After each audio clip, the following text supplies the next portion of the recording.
Greetings, good afternoon, and welcome to the critically acclaimed Fucked Up Man. Yes, that's right, that is the title. Welcome to the show. I'm your host, Coach Miles, and I'm joined today by the myth, the man, the legend, George Theodosiou. I hope I said that right.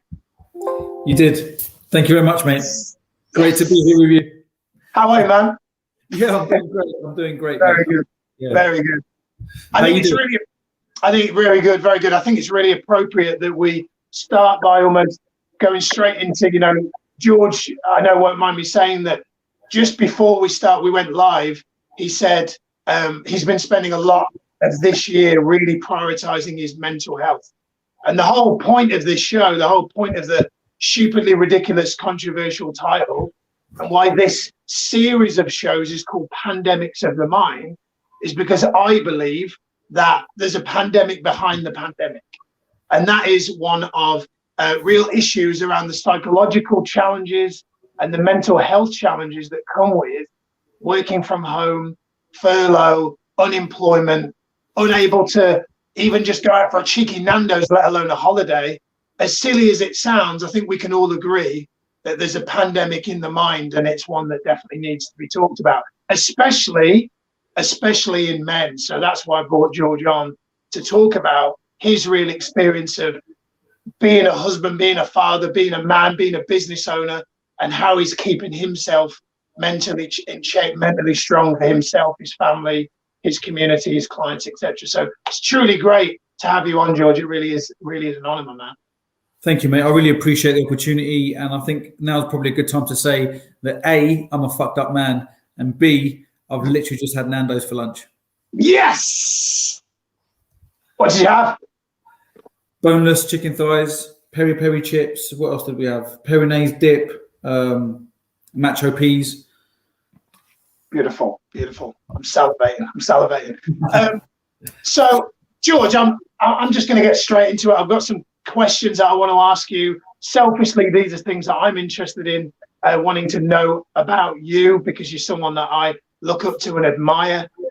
So there's some things here selfishly that I want to know, but also I feel for the viewers, especially, these are things that are going to really benefit them as well. I want to start with one of your posts that I saw this week, which was around the theme that I constantly bang on about, which is about staying in your lane and only competing with yourself. And you talked about nobody can beat you at being you. Brene Brown says, comparison is the thief of happiness. So I'd love to know, what is your interpretation, take on, and why it's important to you that you're only comparing yourself to you versus you? Yeah, what a great question to start with. Mate, where do I start? Firstly, let's just get out of the way. You said that you look up to me, and I appreciate that. Let's just be clear. Nobody actually looks up to me. I'm about 5'6" with heels on. That's right. Mate, what a great opening question for this session. I think there's so many different layers and levels to it, and if we start with, look, whatever you focus on effectively becomes your life, doesn't it? Because if you're focusing on something, then that's where your thoughts are, and if that's where your thoughts are, then that's what is going to affect your actions, and then your actions is just basically a series of decisions that you make, right or wrong, that create your reality. So I think this is such a great subject for me personally, and this is coming from a place of look, fuck it, let's just be real. Like, I've had a lot. I make jokes about my height now. I make jokes about my baldness. This has only really been like the last quarter of my life that I've been able to do that confidently. I'm 39 this year. I'm turning 40 in May, and for a big chunk of that, I was constantly comparing myself to other people. Other people that were taller than me, other people that have got a full head of hair that I don't, and then that just seeps into business and life. And so it's really interesting that there's so many examples every single place that we look, that we can have an opportunity, an easy way of comparing where someone else is compared to where we are. And so there's 5 things that have enabled me to actually just take a step back and be like, it's so ridiculous to compare yourself to other people. And here's why.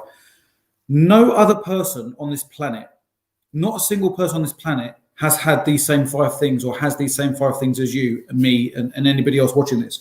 Nobody has the same past and the same pain that you've experienced and the same passions that you have and the same purpose in life and business and the same personality. So therefore, everyone is going to be on their own journey. And oftentimes, and I say this oftentimes because it started again with me and just looking in the mirror like long and hard about, what were the days and what were the times that I felt really low? And part of that was about me comparing myself to other people.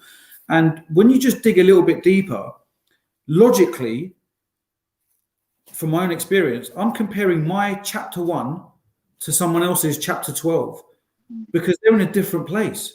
Yeah. It's a different fucking book. In some cases, different genre altogether. So it's not helpful to compare yourself to other people. It's helpful to compare yourself to yourself because you're only ever battling with yourself, really.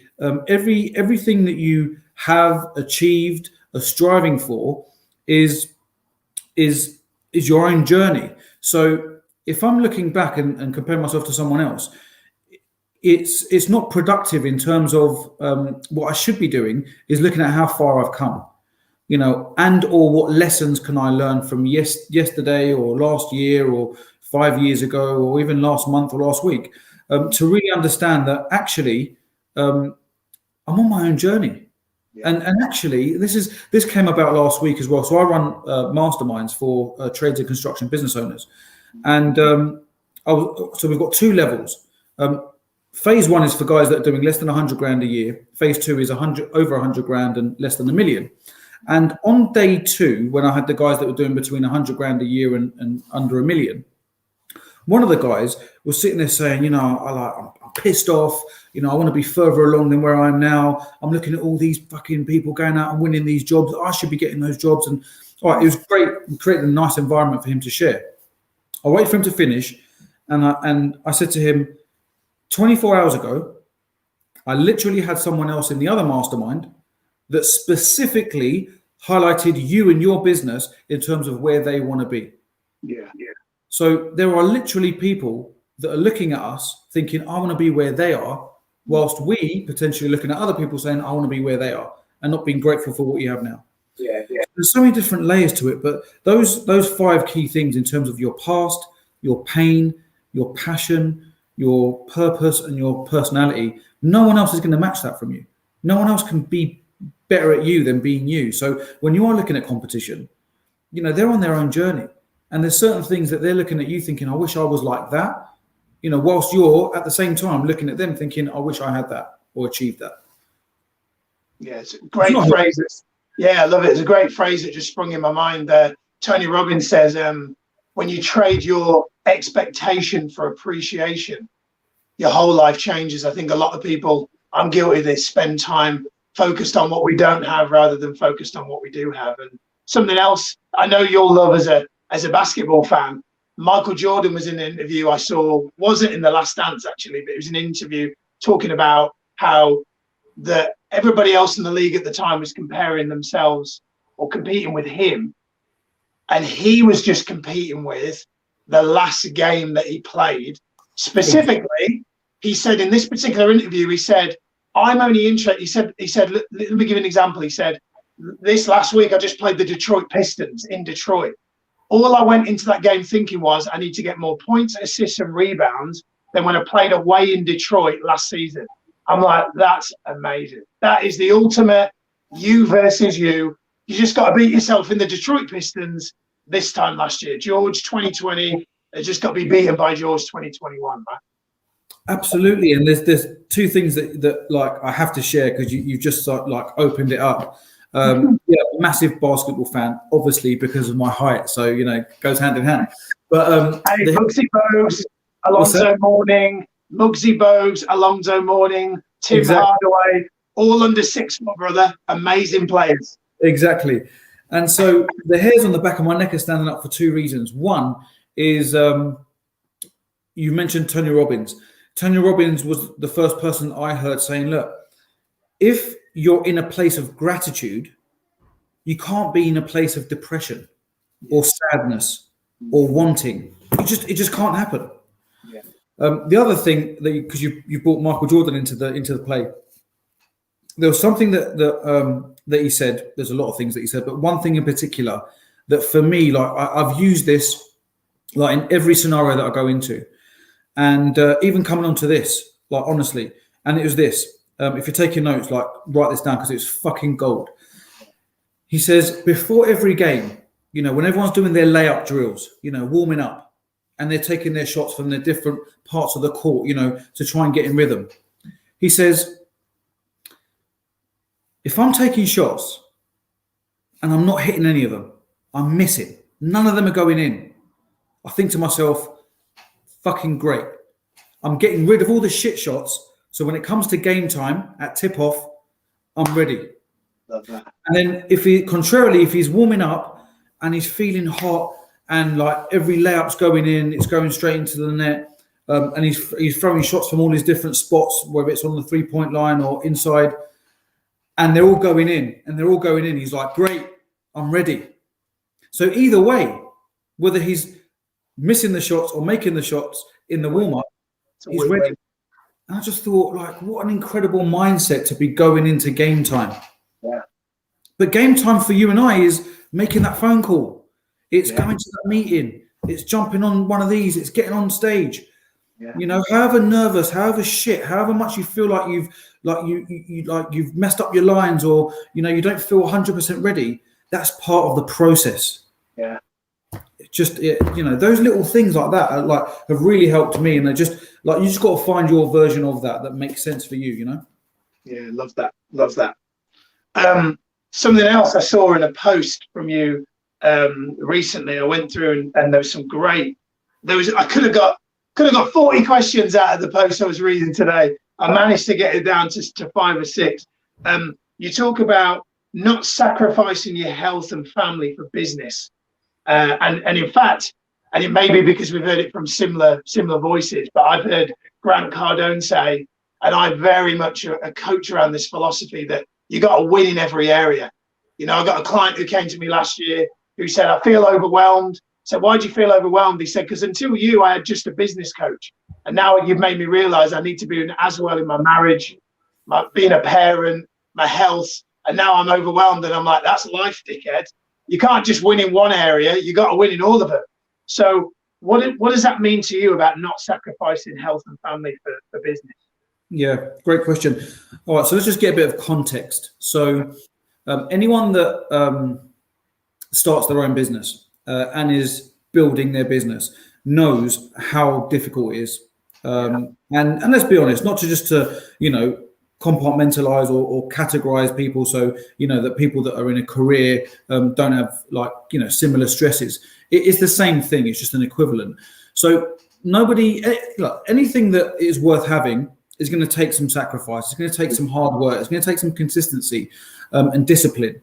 Now, the interesting thing for me is, you know, I follow a lot of these guys, you know, Tony Robbins and Michael Jordan we've just spoken about, and Grant Cardone and Gary Vee. Now, whilst I have an incredible amount of respect and admiration for Gary Vee for a few different reasons, we have to also appreciate that what's right for Gary Vee might not be right for us. And what's right for Grant Cardone might not be right for us, and what's right for me might not be right for you. So it's important to distinguish that and understand it. And that goes back to the first question, which is, you know, comparing yourself to other people. Categorically, I do not want to work 18 hours a day, like Gary Vee openly says he does, right? So going back to the point of, obviously it takes sacrifices and discipline and consistency to start, build and scale a business. But I did a video about this, and I think I posted it in the last couple of weeks, about no one's disputing the fact that it takes sacrifices to build anything great. But at some point, when it comes to business, and it's just my opinion and my take on it, at some point, whilst we're sacrificing to build a business, at some point the tide has to change. I was actually on the beach when I recorded this video, because yes, it goes without saying that our businesses are there to solve problems and improve situations for our clients, obviously. But it's also there as a close, really, really close second to provide our family with the kind of life that they deserve, full of experiences and opportunities. So therefore, if you go through life sacrificing your family so that you can build a business that is for them in the first place, then there's a disconnect for me.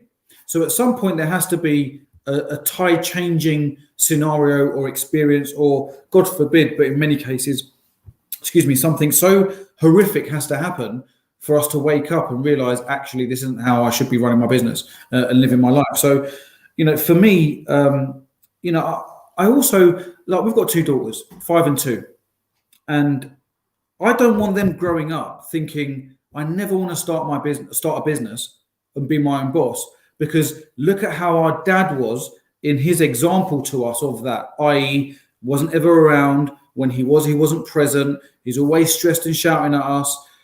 What's the point? So for me, I think, it's really important to understand, so a question that I ask all of my clients right at the beginning is 4 questions. And that first one is, what kind of life do you want? And then from there, we then build a business around it, because your example of success or definition of success could be extremely different to mine. So I think that's really, really important. And again, with so much going on with mental health at the moment, it has been for a while, but there's a big light shining on it. I mean, I don't know whether this is part of your questioning, but, I'll mention it now. And I'm comfortable to say it. And I absolutely feel like I'm a fucked up man, just, trying to figure out my path and make the people around me happy and proud and give them, the kind of life that they deserve. But I've heard of a lot of suicides in January last month, and there's obviously a shitload more that I haven't heard about, and it's triggered some stuff for me. I've openly shared it, not very often, but I've openly shared it on social media and when I've been speaking in various places. That I fell into a horrible depression in 2007, and that at one stage, and it was, when I say one stage, it was for a significant period of time, that I genuinely felt that the people around me would have been better off if I wasn't around. I felt like I was a burden. And so by talking about that, it just allows you to release some of that stuff.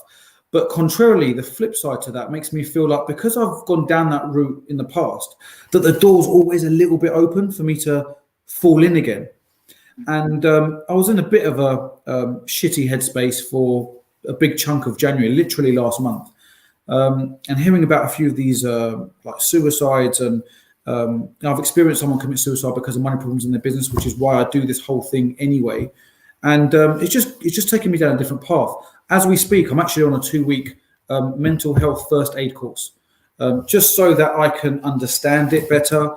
I can be more self-aware of like the triggers for myself, and then ultimately put me in a position where I can help people around me even better than I have done in the past. Mm-hmm. And to circle back to the fact that I work with trades and construction business owners. So, your typical profile being an alpha male, maybe some tattoos, maybe a bit rough and ready, maybe not as well spoken as like, the Queen and her family, those kind of situations that these guys don't often, and in some cases ever, open up. And over the last couple of months in particular, when we run our masterminds, the opening segment is about how the fuck are you? Like, one by one, we go around. I start, so I'll set the scene. I'll open up with a bit of vulnerability. Like, how you doing? Like, forget business, because all the tactics and all the strategies in the world are useless if your head's not in the game. So I think for me to be the best business owner I can be, I also need to be a great husband or strive for it. I also need to be a great father or strive for it, a great son, a great friend. And by being a better friend, a better husband, a better father, a better son, a better brother, I can be a better business owner as well. Amazing. Love that. Love that. I want to talk to you about, because you're there's a theme there around your program, your mastermind, and guys opening up, guys sharing. Let's talk about peer group and about who you spend time with is kind of who you become. What are your thoughts around peer group? How do you find the right peer group? If you're a man who has got the same friends he's had since school just by default, but maybe he feels that the peer group he's in are no longer right for him anymore. Or maybe he feels they are right, but he wants a deeper connection with them. He feels like he's craving a much deeper conversation with them when they kind of have been a bit stereotypically closed and alpha. What are your thoughts around that? What can he do? What should he do if he's watching this and he's thinking, yeah, that's me? Yeah. For me, I feel like it's a double-edged sword. And on one side, and I'll just literally just kind of like summarize my life. So for as long as I can remember, I have drifted from my closest core friends, the guys that were there in my darkest days, in 2007 that I just alluded to, were the guys that just turned up at my parents' house, which is, where I lived at the time, and basically like lifted up the bed covers and got me out of bed. The guys that were standing next to me when I got married, the guys that have been there for the most important things, good and bad, in my life. So I've drifted away from these guys because in my head, I went all in on business.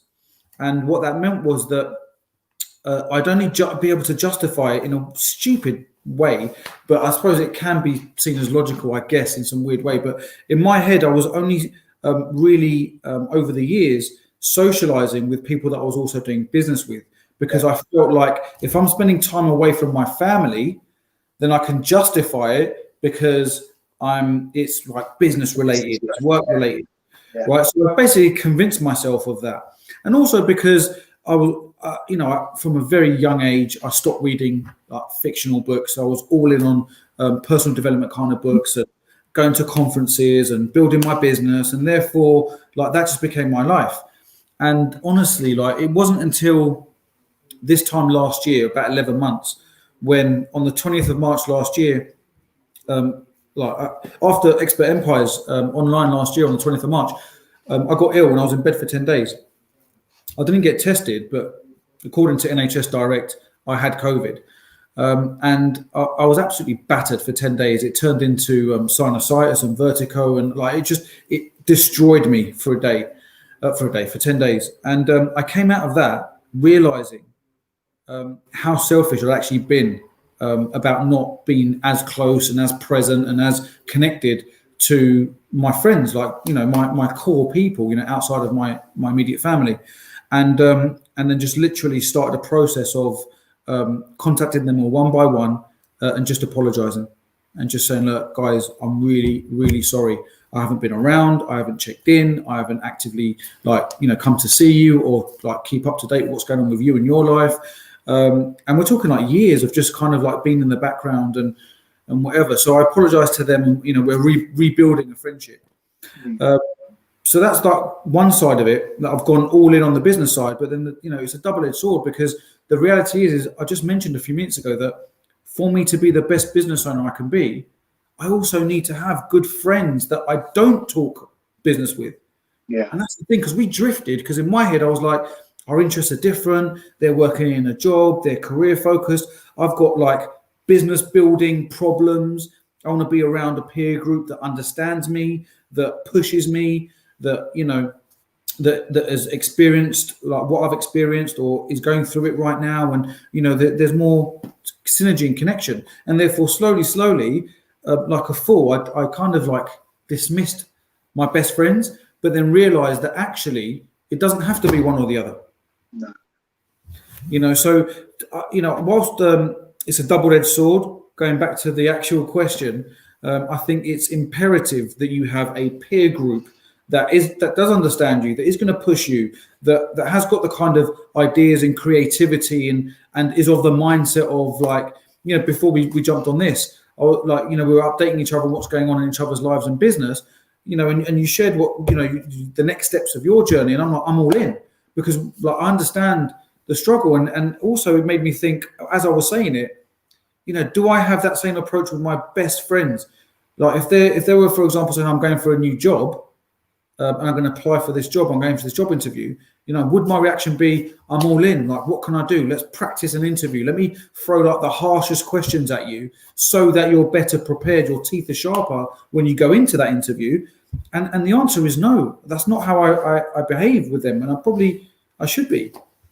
So I feel like for me, they're two different things, but they can complement each other. And it's taken me, like I said, I'm 39. I had the realization last year. It's taken me like a good chunk of my life to realize that actually doesn't have to be one or the other, Yeah, I love that.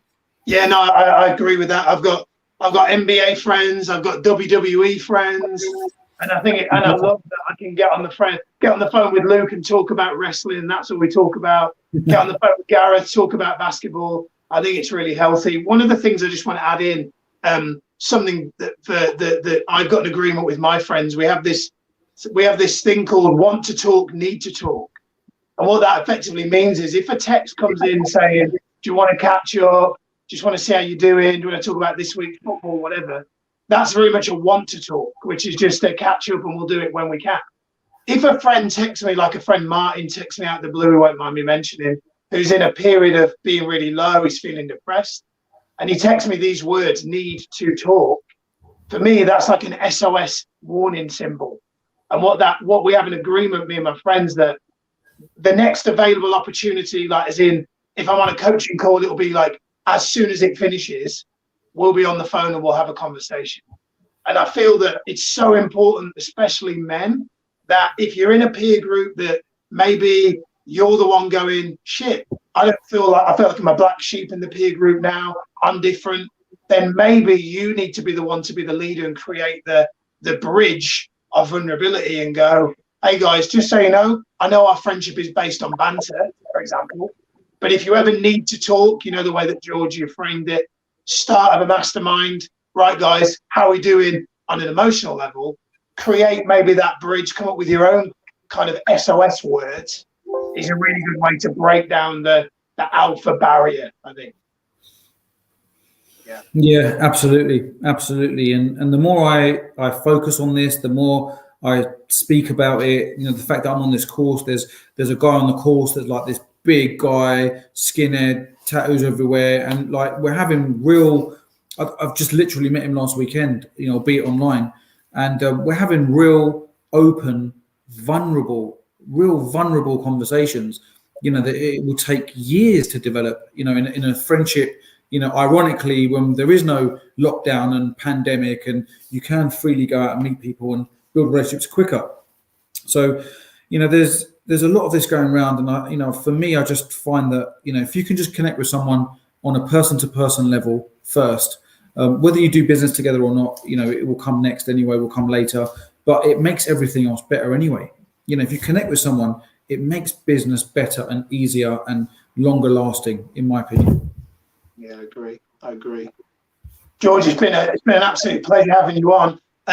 What are some final kind of words of wisdom that you've maybe got, if especially somebody's watching, they feel that this resonates with them? What would be some final words that you can say just about, especially men's mental health? What would be your final words you'd want to say? Well, I guess I would say something along the lines of, prior to this pandemic, in my experience, that we've all walked around with like whatever problem we've had. And, being a business owner or walking around with a particular problem, because being a business owner can be quite lonely, hence why it's important to be around a peer group. But when there's something going on in our lives, it's easy, and I'm coming from a place of experience here, like using myself as the guinea pig in the story, so to speak. It's easy to feel like you're by yourself with your own thoughts, with your own problems. No one else understands. It kind of feels like you're the only person ever experiencing that problem. And until you talk about it, you just don't know. It doesn't really feel like it's a problem that other people have experienced. And so one good thing, if we can take it from the pandemic and everything that's come with it, is that on some level, every single person on this planet has been affected by it, which means that it's something that you can have relatability with and connection to, with other people. And so if you are struggling, with your mental health, put yourself in a position where if you don't feel comfortable yet to speak about what's going on with you, just put yourself in an environment where there are people talking about it. And on the back of this course that I'm doing, we're going to be creating an environment where, in particular, men Because we're men and we can relate to it, but it's not specifically only for men, but we can, there's relatability there, but also just to create an environment, create a space where you can come and you can just listen. And at some point, you're going to feel comfortable to share. The reality is you need to, something I believe deeply in is about being selfish so that you can be unselfish. Yes. It goes back to, we've all gotten a flight before where the air steward say, look, in the event of an accident, do not try and help someone else until you've put on your oxygen mask on first. Absolutely. And if you take that into life and business, we can only help our clients to the best of our ability if we've really helped our business. We can only be the best friend or the best person to someone else if we're looking after ourselves as well. I need to look after myself because I've got kids. You do as well, and just having that kind of mentality, there are a lot of places and a lot of people you can turn to, albeit online for now, but that also gives you automatic reach without having to go to a physical place. But final words I would say, because there's so much I can say on the subject, just be selfish so that you can be unselfish. Look after yourself first so that you can be the best version of you for everyone else around you. Love that. George, brother, it's been an absolute pleasure. How can people, if they want to connect with you, reach out to you? What's the best place for them to do that? Yeah, so Instagram, you can hit me up on there, george.cashflow. Cashflow is my thing. On Facebook, the same, George Theodosiou. You'll have seen the long-winded spelling under my bald head here. And also GFS Solutions is the business. But yeah, feel free to reach out. And if you want to connect, I'd love that. And also stay tuned for what we've got when it comes to mental health. And I'm going to be surrounding myself even more so with people like you, Miles, and other people that are just they're beacons of inspiration. Because I'm not just saying it because we're on this now, but I think we've met once briefly, like physically. And I've been in Miami at conferences on the sides of 30,000 stadium. Yeah, and I exactly. And I've watched you from afar, and I've always, albeit online, been able to feel a connection there with someone who is the kind of man I want to be around. The kind of person that I want to be. Someone that is open and like confident and strong enough to be vulnerable and share. Because the more people like you there are doing that kind of thing, it gives the rest of us inspiration as well, to talk about it, to know that it's okay, to feel like we're not alone. And then that's like step one. And then before you know it, you're like 2 or 3 steps in terms of like dealing with some stuff that's going on, and progressing and moving forward. So on behalf of the rest of the world, mate, I'd like to say a big thank you to you, Miles Grant, for being who you are and creating things like this, mate. Oh, it's a pleasure. It really is a pleasure. It's an absolute pleasure. Thank you, George. Great to have you here, my man. Thank you, man. Namaste. Thank you, brother. Big love. Love you. Appreciate you.